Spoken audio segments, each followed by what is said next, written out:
हे प्रभु।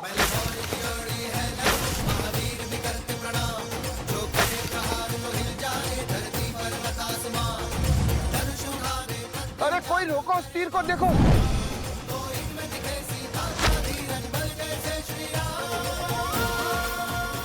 ये क्या हुआ भ्राता?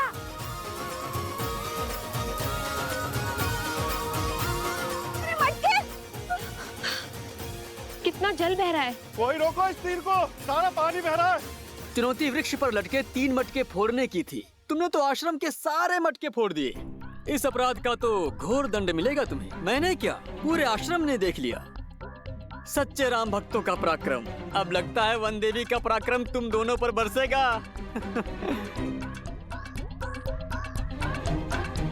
लव कुश। लो, आ गई तुम्हारी माता। अब आनंद आएगा। अब क्या उत्तर देंगे माता को?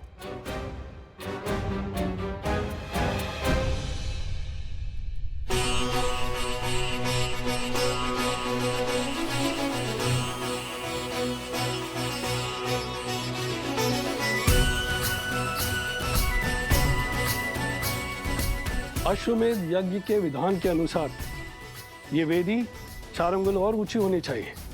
कुंड तक 21 सीढ़ियां होंगी, सभी 7-7 अंगुल की।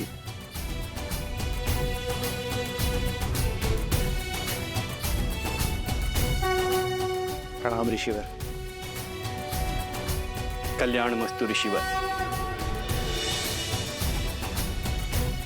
आप सबका कोटि कोटि धन्यवाद ऋषिवर। इस यज्ञ की सज्जा के लिए पधार कर आपने अयोध्या पर बहुत बड़ा उपकार किया है। यह यज्ञ कोसल राष्ट्र के लिए अत्यंत महत्वपूर्ण है।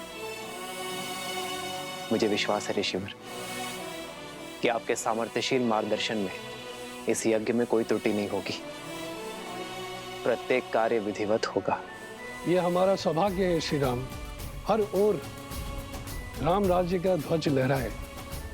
धर्म केवल कौशल में न रहकर सारे आर्यव्रत में विस्तार करे। इससे शुभ और कुछ नहीं हो सकता। और ये हमारी सेवा नहीं, पावन तपस्या है। इसमें भाग लेना ही स्वयं में एक तीर्थ है। मानचित्र राजन, ये यज्ञ वेदी का मानचित्र है। इसमें हर वेदी पर भगवान विष्णु के चरण चिन्ह बनाए जाएंगे।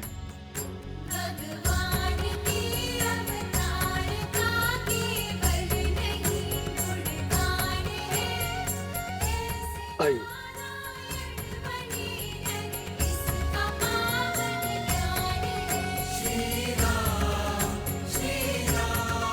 और यहाँ विराजमान होंगे यजमान अर्थात आप, और वहां आपके वामंग में महारानी का स्थान होगा।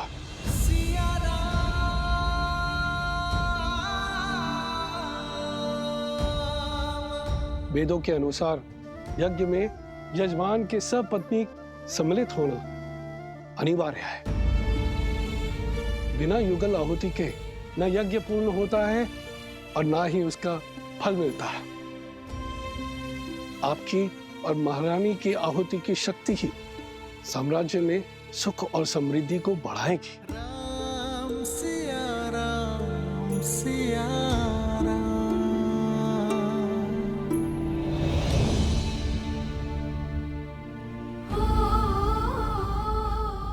देख रही हो वन देवी, उत्पात चरण पर है। इन्होंने आश्रम के सारे मटके फोड़ दिए। इतनी दूर से जल लाए थे, सारा जल बह गया।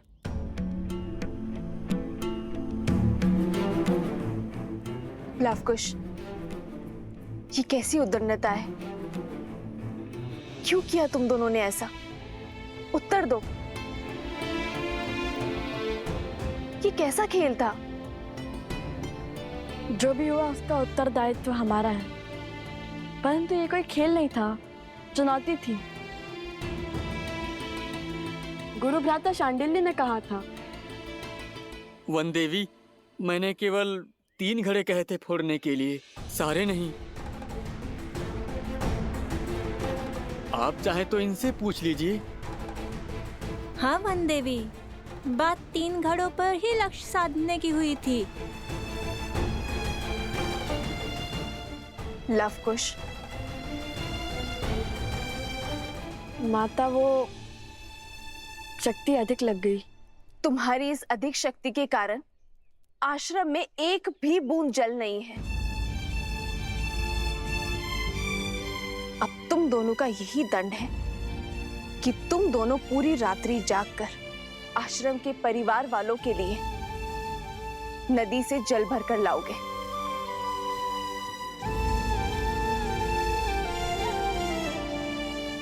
समझे? पर जल लाओगे किसमें? सारे घड़े तो फूट चुके हैं। अब पहले तुम्हें कुम्हार के पास जाना होगा और नए घड़े लेने होंगे।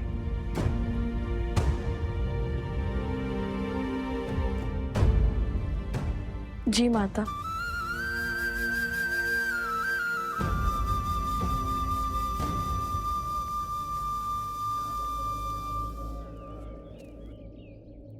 आप चिंतित ना हो देवी। कुछ व्यक्तियों की दृष्टि में यह उद्दंडता है, पर सीधा देखा जाए तो श्री राम नाम की महत्ता की गूंज छुपी है इसमें। इस परीक्षा ने यह सिद्ध कर दिया कि राम नाम की शक्ति में इनका विश्वास कितना दृढ़ है। राम सिया राम जय जय राम। राम सिया राम जय जय राम।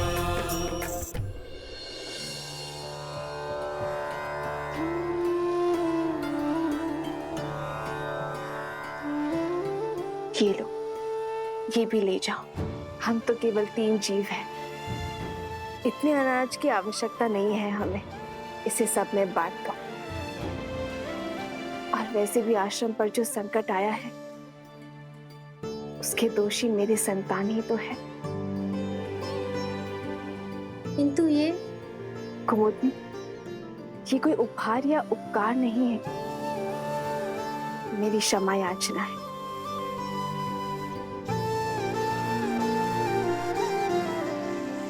दोष तो शांडिल्य का भी था ना, उसने ही उकसाया दोनों लवकुश को, और फिर बड़े होने के नाते उसका उत्तरदायित्व भी तो अधिक है। दंड केवल लवकुश को क्यों वन देवी? नहीं कुमुदनी, शांडिल्य का दोष नहीं है। वो तो केवल अपने माता के वियोग से दुखी है। लवकुश को अपनी माता के साथ देखकर कहीं ना कहीं उसके मन में ईर्ष्या होती है, जो कदाचित उसे भी ज्ञात नहीं है। इसीलिए तो वो सदा उनके साथ स्पर्धा करता रहता है। ये लवकुश का कर्तव्य है कि वो शांडिल्य के दुख को समझे, उसे सहानुभूति दे और प्रेम से उसे अपना मित्र बनाए। एक बात कहूं वन देवी, जितनी कठोरता के साथ आप लवकुश को जीवन का पाठ पढ़ाती हैं, वैसे कोई भी माता अपनी संतान को नहीं सिखाते। आप तो उन्हें ऐसे सज्ज कर रही हैं जैसे उन्हें कहीं का राजा बनना है।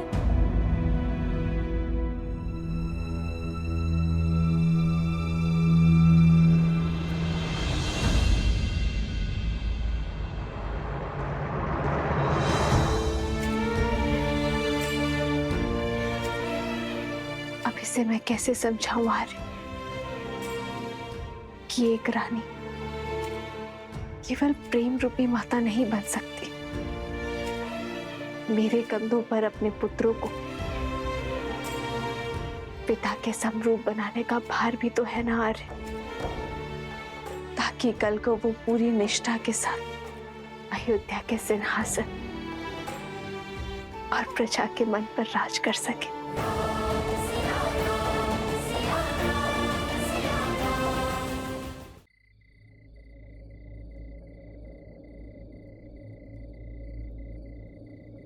राम। आचार्य,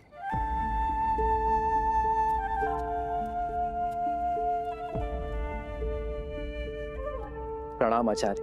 कल्याण। आचार्य, आप रुक क्यों गए? मैं अयोध्या का महाराज बाद में हूं, सबसे पहले आपका शिष्य हूं। मेरे समीप आने के लिए आपको किसी शब्द या अनुमति की आवश्यकता नहीं है। पधारिए। कहिए आचार्य, क्या आदेश है? आपके आने का मंतव्य क्या है? विराजी। नहीं राम, तुम्हारा कर्तव्य केवल राज्य की सीमा का विस्तार ही नहीं है, तुम पर राज्य की स्थिरता, शांति, सुख और समृद्धि का भार भी है। और ये वनवासी सा जीवन इस समस्या का समाधान नहीं है वत्स। जानता हूं गुरुवर, इसलिए तो अश्वमेध यज्ञ करवा रहा हूं। यह जानते हुए भी कि बिना पत्नी के यज्ञ संपूर्ण नहीं हो सकता। राम इस राज को एक सक्षम राजा ही नहीं, सर्वश्रेष्ठ पुत्राधिकारी भी चाहिए। ये भी तुम्हारा ही कर्तव्य है, और उसके लिए तुम्हारे साथ तुम्हारी अर्धांगिनी का होना अनिवार्य है। कहो क्या होगा इस समस्या का समाधान? क्या दे पाओगे अयोध्या राज को उसकी महारानी?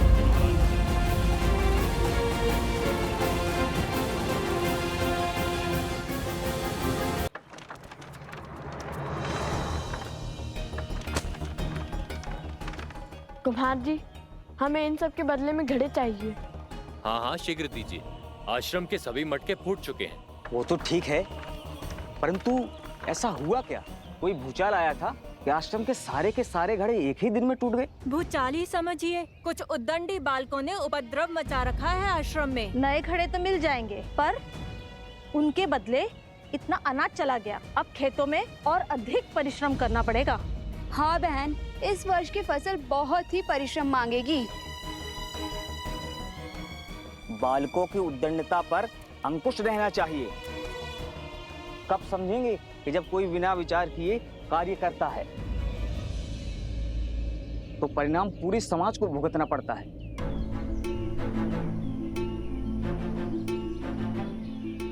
भूल हो गई, आश्रम की बड़ी हानि हो गई। अब सबको आश्रम में हमारे कारण और परिश्रम करना होगा। हमें भी तो नदी तक जाना है और पूरी रात्रि जल भरना होगा। मुझे हमारे परिश्रम की चिंता नहीं है, वो तो हम कर ही लेंगे। मुझे चिंता है माता की, हमने उनका मन दुखाया है। न जाने वो हमें क्षमा करेंगे भी या नहीं।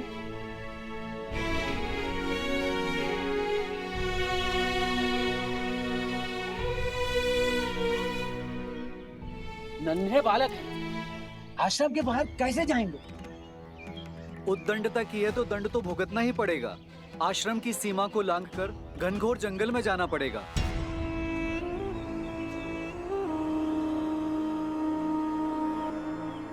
आज नहीं तो कल कोई तो इस आश्रम की सीमा लांघेगा ही, और उसे सीढ़ी बनाकर मैं पहुंचूंगा सीता तक।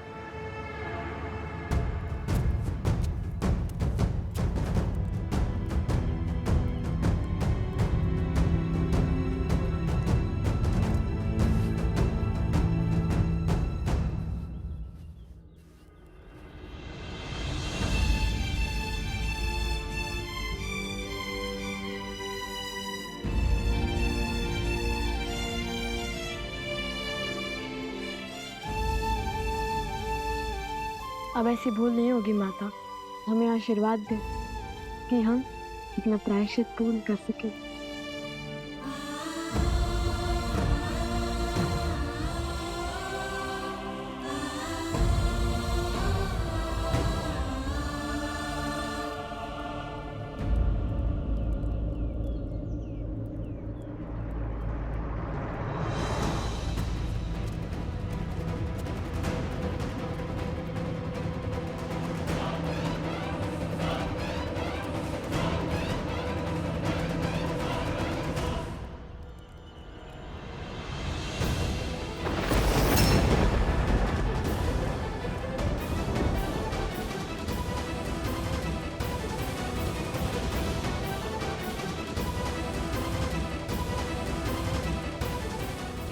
सीता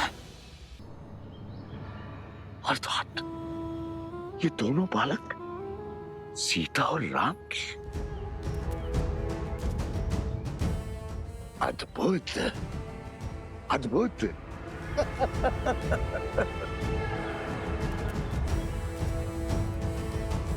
12 वर्ष की प्रतीक्षा अंततः समाप्त हुई। आज सीता भी मिल गई और राम को परास्त करने का अस्त्र भी। अब आएगा आनंद। राम राज्य की नींव को राम का ही बीज बिखेरेगा। इसे कहते हैं प्रहार। हाथ भी राम की और गाल भी राम का। माता आश्रम में है तो क्या हुआ, पुत्र तो आश्रम से बाहर आ गए। अब यही दो कोमल कोमल बालक मुझे सीता तक बचाएंगे। राम, सिया राम। परंतु भ्राता, जैसे दोषी हम हैं, वैसे दोष धनुष और बाण का भी तो है। 3 मटके को फोड़ने को कहा था, उसने तो सारे आश्रम को जलमग्न कर दिया। धनुष और बाण साधन है कुश, और साधन में बुद्धि नहीं होती। लक्ष्य प्राप्ति के लिए बल और बुद्धि साधक का होता है, इसलिए बुद्धि का उपयोग मनुष्य को ही करना होता है। वाह वाह, ज्ञानी हो भैया। ज्ञानी नहीं, महाज्ञानी हूँ। यदि महाज्ञानी हो तो अपनी बुद्धि का प्रयोग पहले क्यों नहीं किया?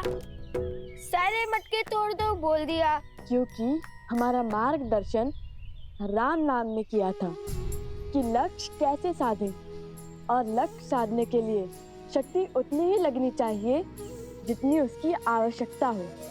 और यही सीख श्री राम का नाम लिखे बाण ने हमें बाद में दी है। मार्ग तो वो बताते हैं, हम तो केवल अनुभव से सीखते हैं। मैं भी अनुभव से बोल रहा हूँ भैया। भूल हो गई, अब नहीं बोलूंगा। दंड मिलता है मेरे बोलने से। माता ने हमें दंड कष्ट देने के लिए नहीं, ज्ञान देने के लिए दिया है, ताकि हमारी बुद्धि का विकास हो सके। अब देखो, जो बात मैं सुनकर समझता हूँ वो बात तुम दंड पाकर ही समझते हो। महाज्ञानी है आप, मैं क्या समझूंगा? मैं तो आपका बस एक शस्त्र हूँ। संधान तो आपके मन से होता है। बाण चलाने में भले ही तुमसे आगे हूँ, किंतु बातों में तुम्हें कोई नहीं पकड़ सकता।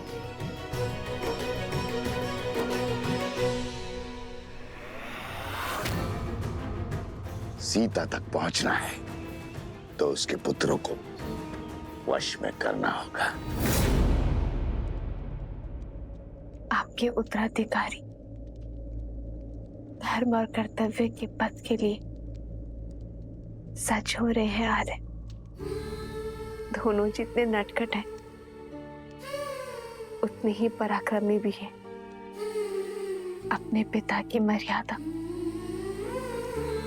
और पूर्वजों के मान का भार उठाने के लिए शीघ्र ही तैयार होंगे आपके लवकुश।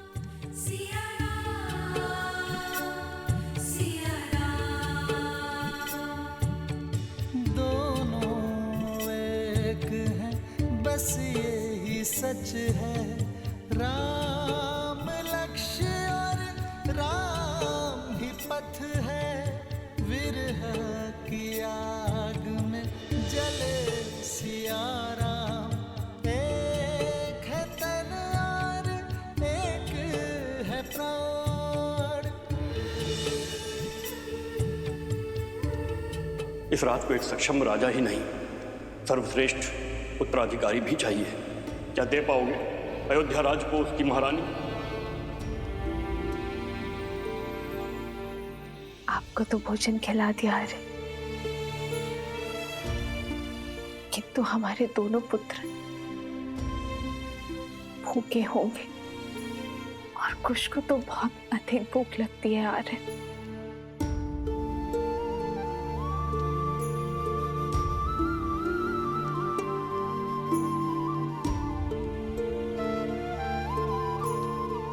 माना संतान की दिशा और दशा माता की कठोरता निर्धारित करती है, किंतु फिर भी उन्हें इस समय वन में भेजना उचित नहीं था वन देवी। वन पशुओं से भरा है, उस पे असुरी शक्तियां। लवणासुर अवश्य मर चुका है, परंतु अभी भी असुरी शक्तियां आश्रम के चारों ओर मंडरा रही है, अवसर की प्रतीक्षा में।